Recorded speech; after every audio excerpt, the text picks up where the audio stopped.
Hello and welcome to Sustain, the podcast where we talk about sustaining open source for the long haul. Who are we? Where did we come from? Where we're going? Where do we go from here?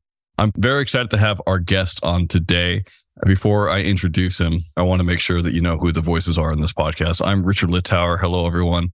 I'm your host, along with Justin Dorfman, co-host of many an episode. Justin, how are you doing today? Great. How are you? Doing good. I know you're in LA. I hope you had the chance to go check out that snowy owl that was down there.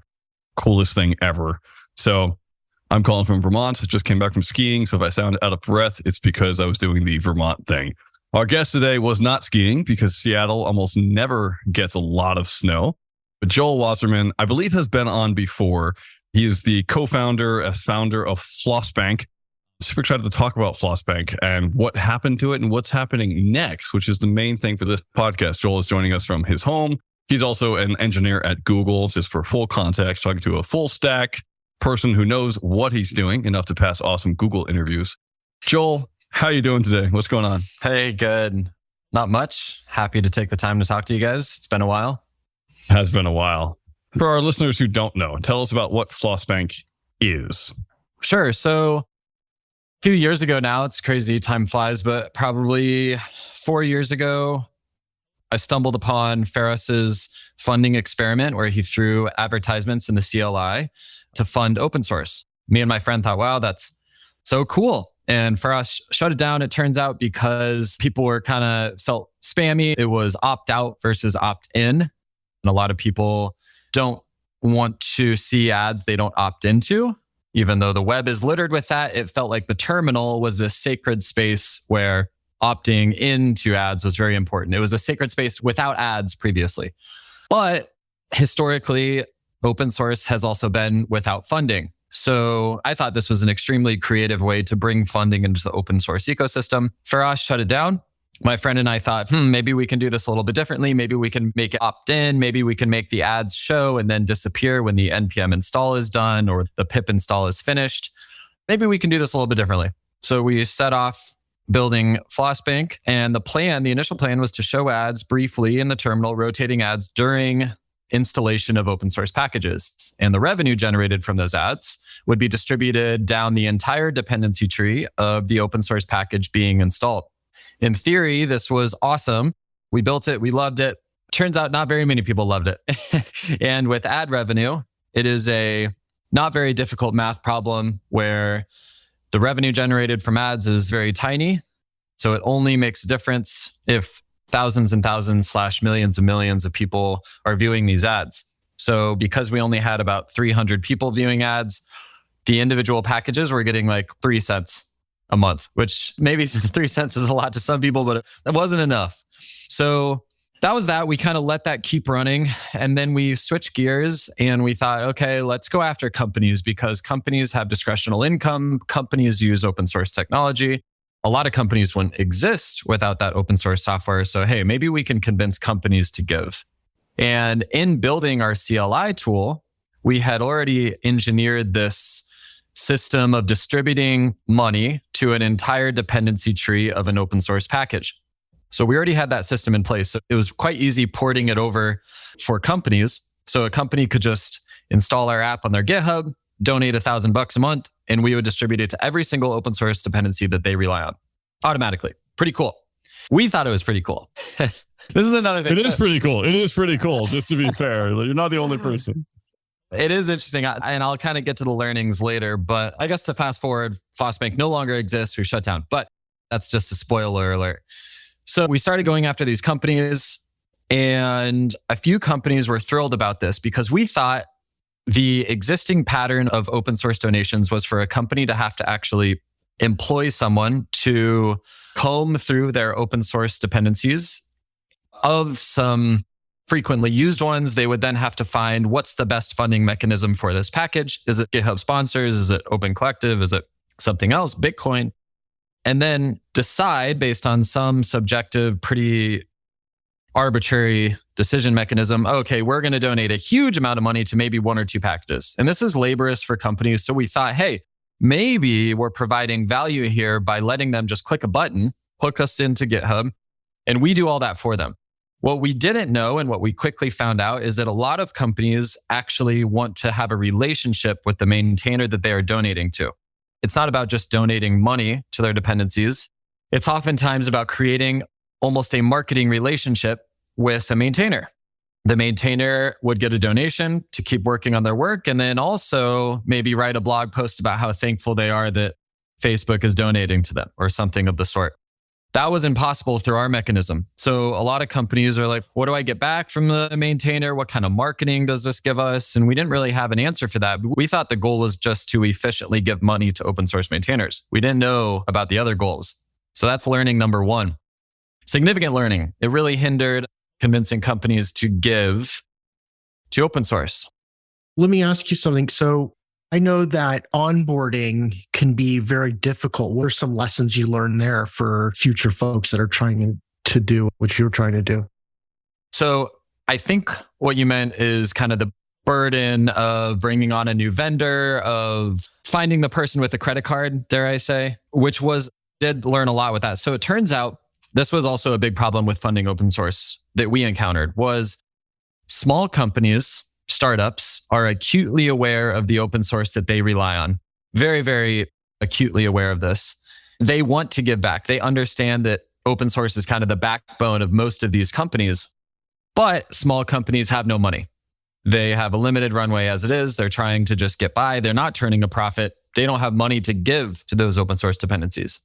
And there's some iffy opinions in that, but regardless, they don't have the money. So then you go to a large company somewhere like Facebook that has so much money. You say, well, they must want to give. But then you run into issues of becoming a vendor. How do you convince them to give? What kind of marketing opportunities are we giving back? It's this whole process that possibly you could create that relationship, but it would take much, much more effort versus the startup was if they had the money, they had the credit card, they were going to give right away. So it turned out on both sides of the spectrum, the small company, large company, it was extremely difficult to find a company that was willing to give. Also, on large companies, you have the whole issue of, well, do we want to be giving to every single package? What if we're giving to a package whose maintainer we don't have the same views as? We are almost binding ourselves by donating to this person. So they actually want to vet who they're giving to as well. Yeah. So then we thought through this, we were like, okay, the sweet spot is mid-sized companies that might have money. The person you talk to who has the credit card might have context as to the open source dependencies they use. And if the person with the credit card was acutely aware of this, the open source they rely on, then that was the gold mine. It was just very difficult to find those companies where you'll talk to one person and that person will have enough power to make the distribution and the donation, and they have enough money to do it. And they're not. So it was kind of like a pipeline issue as well. It wasn't just the onboarding. Totally. It was finding the right customer. And that was actually very difficult for us because even if we found a mid-sized company that had enough money to donate, sometimes the person you're talking to is head of marketing, and head of marketing has oftentimes no idea what open source packages they rely on, how many. They don't have maybe the permissions to install a GitHub application. That's maybe the CTO. So you end up corralling a bunch of these high-level people into the same room. And it's quite difficult when we don't have a definitive return on investment. We are, hey, you can give much more efficiently and make an impact on the OSS you depend on.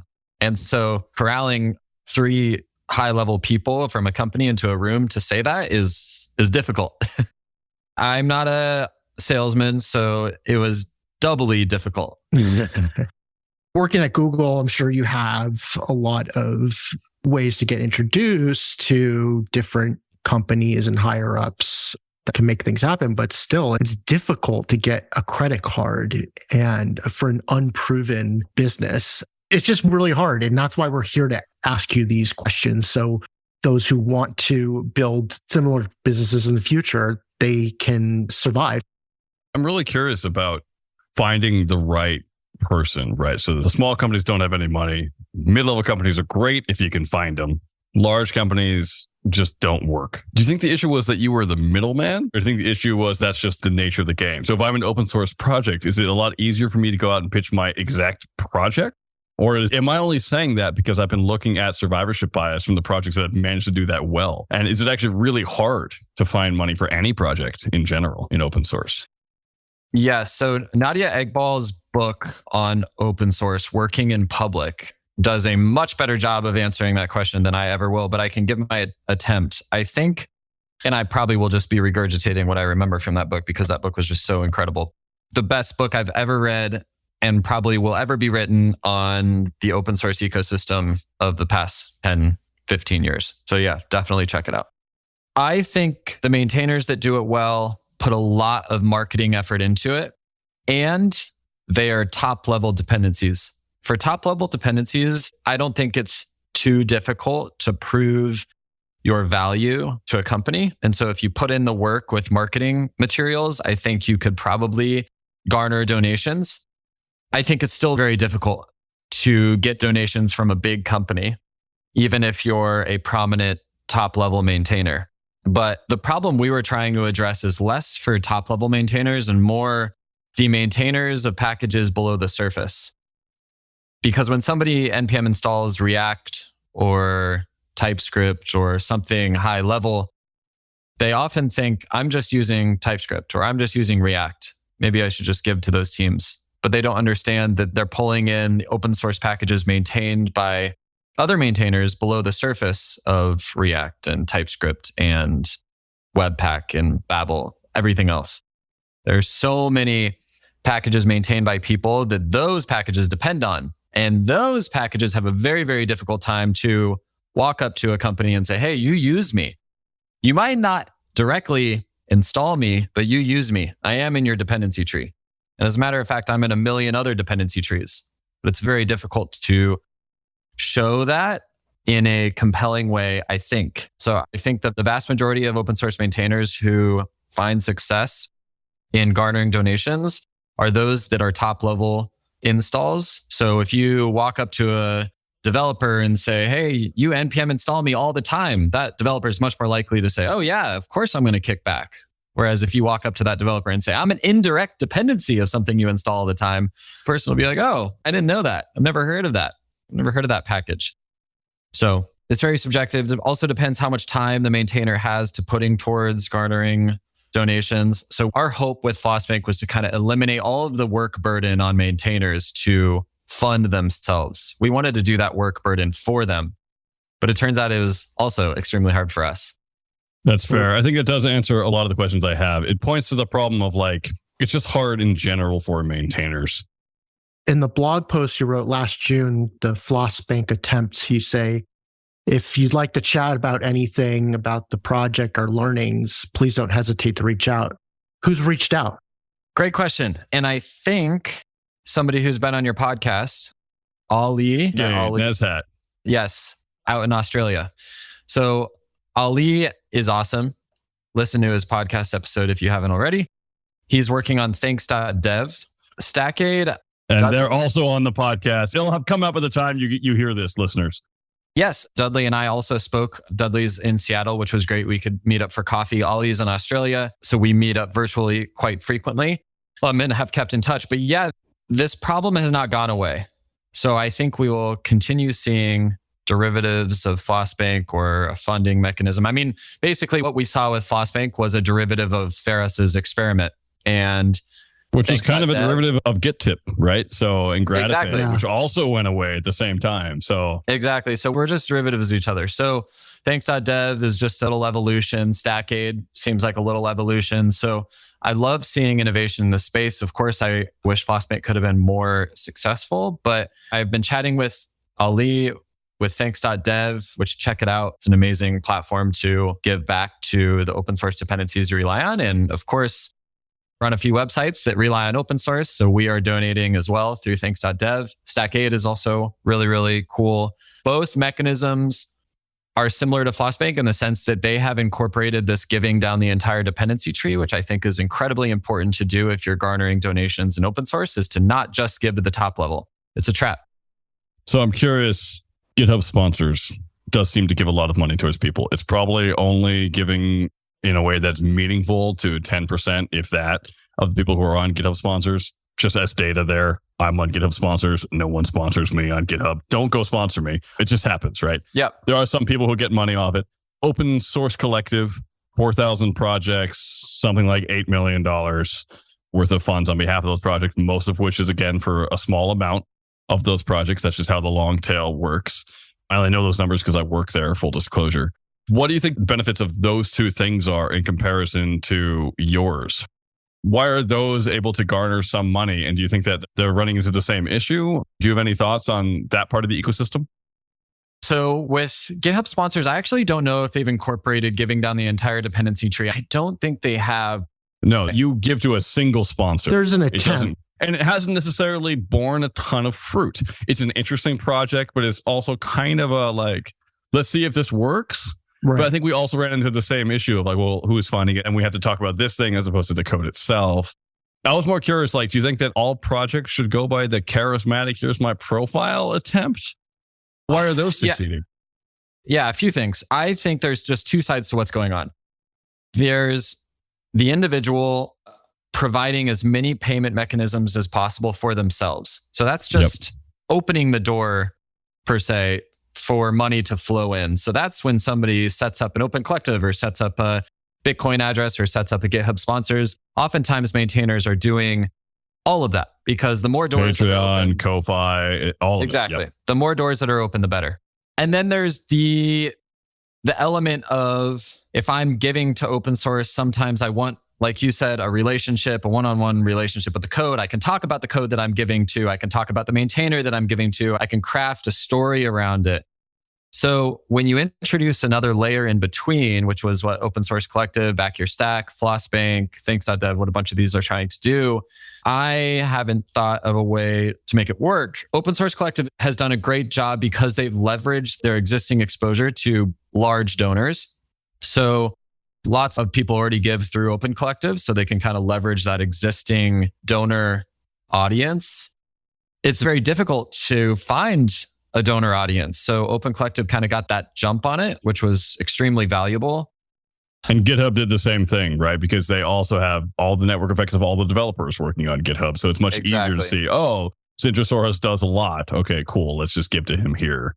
Exactly. I think to your point about, is it just up to the maintainer to just promote or be charismatic? Sadly, I think at this point, yes, it is. If you want to raise any money for your open source work, you are going to need to self-promote and market. That's just how it is today. Speaking of tomorrow, then, let's take a left turn.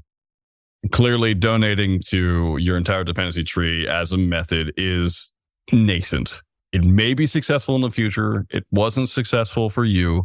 It may work out. We don't know yet, but there's a lot of cynicism and there's a lot of like, this is really hard to going around, which is, I think, legitimate and fine. There are movements at the national level and at the federal level, both in the EU and in the States, towards codifying digital infrastructure as something that's important to national security, something important to the global economy. Do you feel like there will be any sort of government's grants going down the dependency tree? Have you thought about that sort of money coming into the system? And what would you say the benefits or detractions of that might be? I would love that. I think we live in this tragedy of the commons right now, not to harp on it, but where we have this common good, which is all this open source code that's available to clone, to edit, to redistribute, etc. But people just take it for granted. And they say, well, why should I fund it if the next person isn't funding it? It's very similar to every other common good that we take for granted. So should the government be involved in funding this public good? Hard for me to say. My quick answer is somebody needs to be involved funding this. I think there's obviously like the Ford Foundation, which does massive grants. So they're trying to pick it up. But we actually spoke with somebody when we first launched Flossbank I believe it was consulting for the Swiss government. And the Swiss government was trying to give back to their open source dependencies, similar to like what you just mentioned. I think the person we were talking to was trying to present a case of, this is why we should do it. These are the options available, XYZ. And I don't actually know what happened with that, but there are definitely conversations happening. And not to get too political, but yes, of course, I think public goods need public funding. Whatever mechanism is available for that, I would encourage for sure. And yeah, like you said, national security. And that's oftentimes how things get funded is it'll first be seen as national security project. And then the byproduct of this is, oh, it's actually, we've created something great for humanity or whatever else. You know how so many like medical devices get created from military research or something like that. So, well, we're in luck because there is a Securing Open Source Software Act. In 2022, they have to reintroduce it, which is being done by Senator Gary Peters of Michigan. So it's about $275 million over a 5-year period. Yeah. Which goes towards the creation of an OSPO. It doesn't go towards open source dependencies yet. It goes towards what do we have to do with open source. So there's money around, but whether or not it's floating among pundits is something that's debatable. It's happening. I mean, things are moving. If you told me this in 2011, when I first started in open source, I'd be like, there's no way that's going to happen. You know, it's just, but it's like where we're going and it's pretty cool. So yeah, I think you're hit the nail on the head there. So things are happening. It's interesting you mentioned Switzerland. I believe LF is moving to Switzerland to make it easier if they haven't already moved for them to get Chinese money or something like that. I don't know. That's a whole other topic I don't want to get into because I don't have all the details. And I feel like it's just whispers I've heard at corridors at conferences. But what's really interesting for me is we're seeing an act come out right now, a proposed act in Europe, which is going to demand that anyone who manufactures open source software make sure it's secure.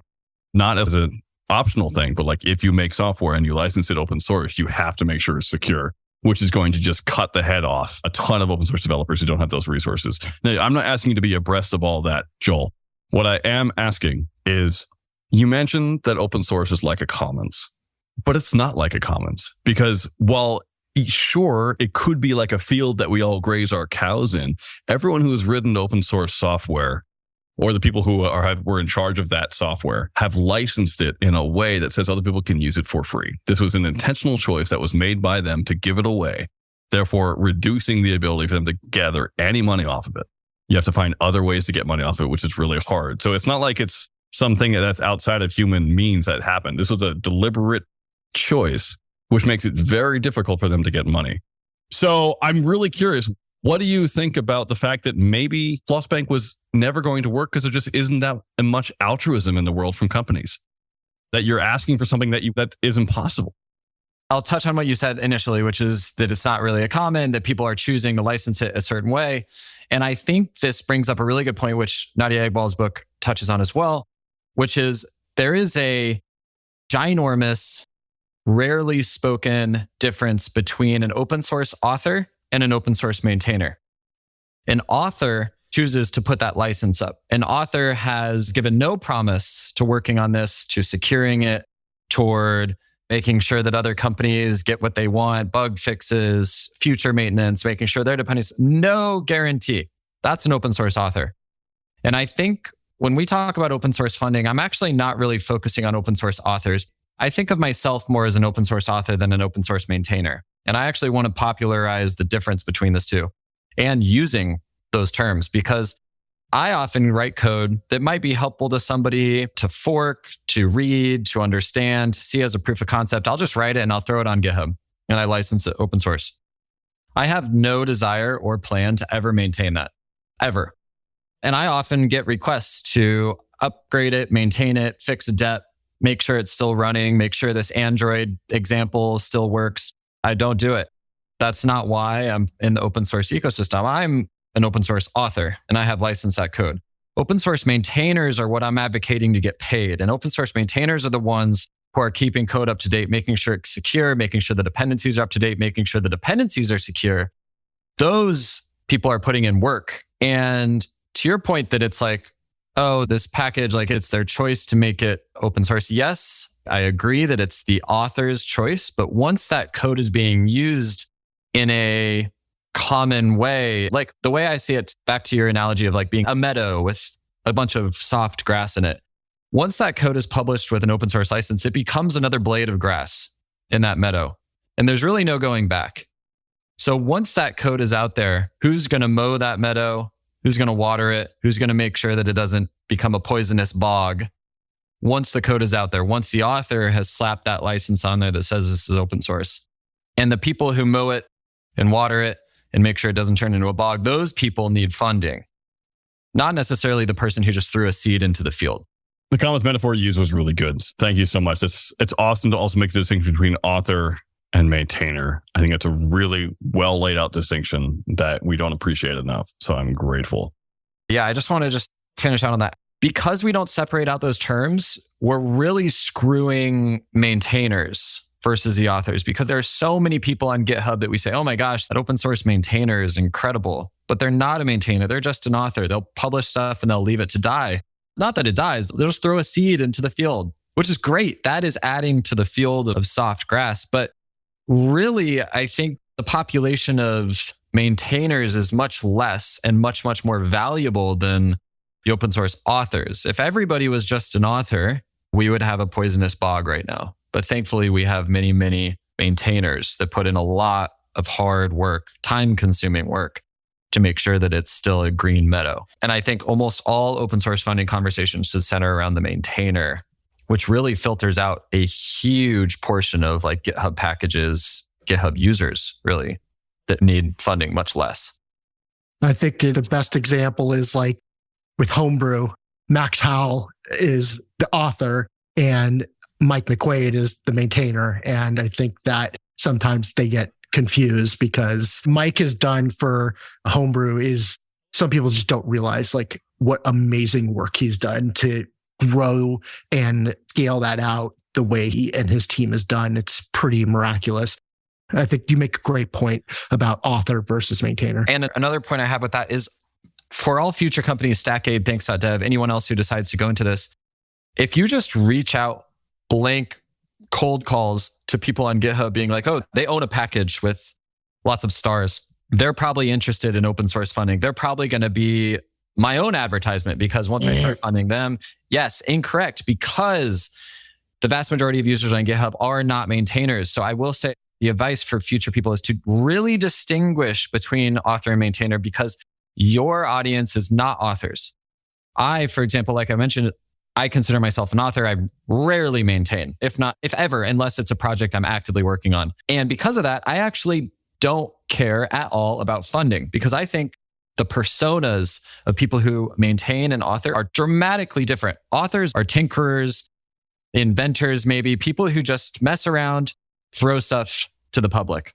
Just throw it on. Just the kind of the working in public mindset. I'm messing around. I throw it on GitHub. I would venture to guess that all authors are not doing that for money. I'm not messing around with stuff to just throw it on GitHub and hope that I get sponsored. I don't even care if anybody uses it. And I think the vast majority of authors don't care if it gets used. I think they're just throwing what they build, what they're interested in. They just throw it on because, hey, somebody else might find this useful. The maintainer persona is so different. It is so different. And maintainership is work. It is triage of bugs. It is triage of feature requests. It is actual improvements to a package. It is long-term commitment. It is a dramatically different persona and role than author. Yeah, I mean, another thing that I've learned through the years is I can't get paid because I work for this company and I can't have a second income. Another one, you can't pay me because I live in a country that's sanctioned. It's just, there's all these different ones. You're like, oh, wow. You just have this like worldview of, oh, everyone lives in the United States. I could easily just send them money and it's fine. And it's just not that easy. It's getting easier and easier by the year with all the new infrastructure that's being built out and just agreements that are being made. So it's definitely getting easier, but still there's parts of the world that we cannot send money to. Yep. And there's definitely an issue with KYC, know your customer. You don't want to be sending money to the wrong people or the FBI might be knocking on your door. And yeah, just to close out my previous thought that I think I just wandered away from is definitely if you're working on something like Flossbank or Thanks.dev or Stackade in the future, reach out to maintainers. Make sure who you're talking to, who you're interviewing are maintainers, not authors. It will be way better use of your time. I think it took us quite a while to figure out that there was a difference because authors will probably not at all be interested in getting funded. In our experience, that was the case. Maintainers will be very interested. Justin, just if I can touch on briefly payment mechanisms, I think there was one thing really cool that we did with Flossbank was we worked with this company called Coil that uses Interledger. It's not really crypto. It's kind of in the crypto space. but it's a way to stream micropayments to people and they can receive it in their local currency. And it supports everything, I think, basically every country except for like 4, which is really cool. And also is really cool because we could stream micropayments. It wasn't like, oh, we have to send a certain amount through Stripe to some receiver and we have to know that customer. We have to know details about them and their contract, whatever. It was kind of Interledgers and a lot of other companies are working in this space, but making it much, much easier to send small payments all over the world digitally and for the people to receive them in their own currency, to kind of pull them out in their own currency. I think it's really cool. And working in that space, although briefly, was extremely interesting piece of Flossbank and funding open source is the actual money sending mechanism. I think what's really interesting for me is thinking about the long-term effects of what your learnings mean for people wishing to invest in open source and people wishing to get money off it. If you're an author, it's very hard to get money off it. You might even be better off having a patents clause and figuring out like how to make your work for you. This is one of the main issues with academia. You can't just get clout by being on committees and helping out maintain stuff. You have to get clout by being a first mover. You have to publish first. It's really hard. And in open source, you can kind of get some clout for doing that, but it's tough to get remunerated for it at all. And if you're a maintainer, it's a whole different story. How do you figure out how to get money for the work that you're doing? If I'm thinking from an OSPO perspective, if I want to give money towards my open source developers, I think the answer I'm coming up with, Joel, is don't try and fund your dependency tree at all, because it's going to be really hard for you to figure out who's going to want to take the money and what your dependency tree even is and how to make sure that's actually working for you in terms of like a marketing perspective or a reputation perspective.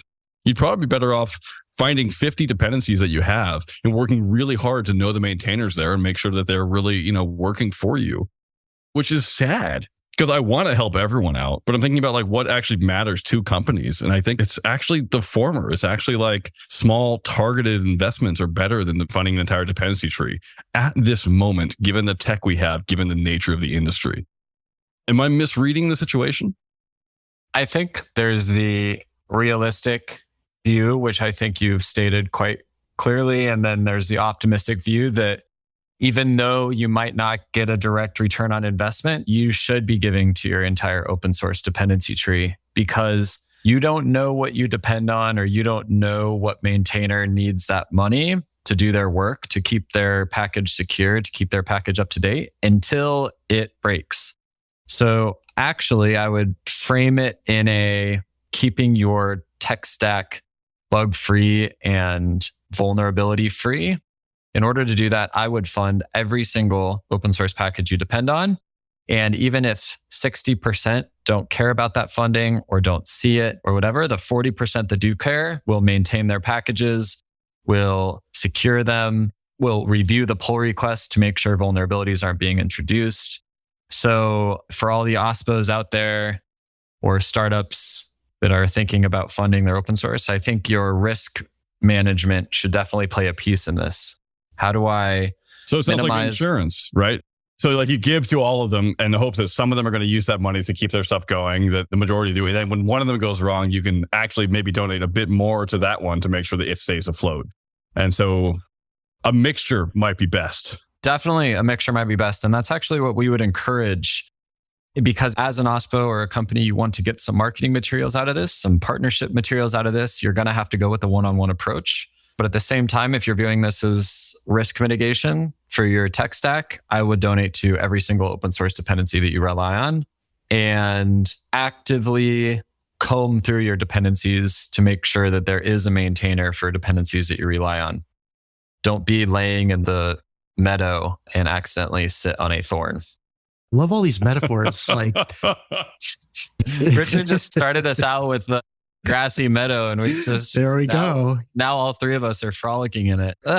I think you make an absolutely great point, because that is exactly what I'm doing at SourceGraph is we have one-on-one relationships with the maintainer, the author and maintainer of CodeMirror. So we pay him directly. We have a one-on-one relationship. He sends me an invoice once a month. I say, hey, how are you? Everything good? Yes. And then we have the thanks.dev where it's just, I don't even know who I'm paying. It just goes out. So I think having a hybrid approach is probably like your best bet. And I actually want to bring another piece into the puzzle that I forgot to bring up earlier, which is diversity and open source.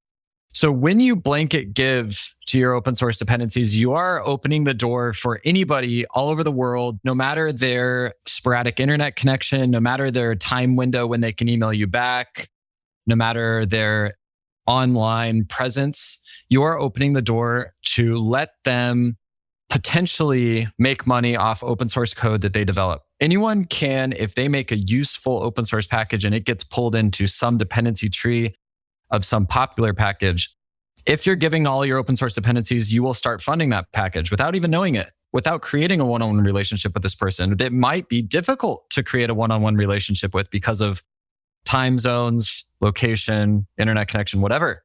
So you actually are allowing the possibility, you're opening the door to a much more diverse open source ecosystem than what we currently have, because what we currently have is primarily limited to people who can write code in their extra time outside of working hours, which means they're financially stable, which means they have time for a hobby. Oftentimes they have the energy after work to do so. So right now we actually have a pretty homogenous open source community in my experience, and we would like to see that change. And one very useful mechanism for that will be just blanket funding your open source dependency tree and opening the door for people anywhere to publish and maintain open source packages that are useful and start getting paid for it automatically.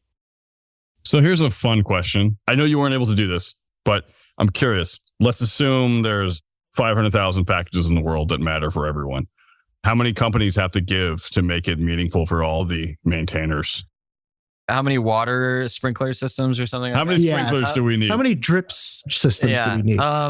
I think it's really difficult to answer. I think when you start introducing money into the ecosystem, some really interesting things will happen. Probably some not great things, probably some a little bit of drama, maybe somebody forking a popular open source library and maintaining it better.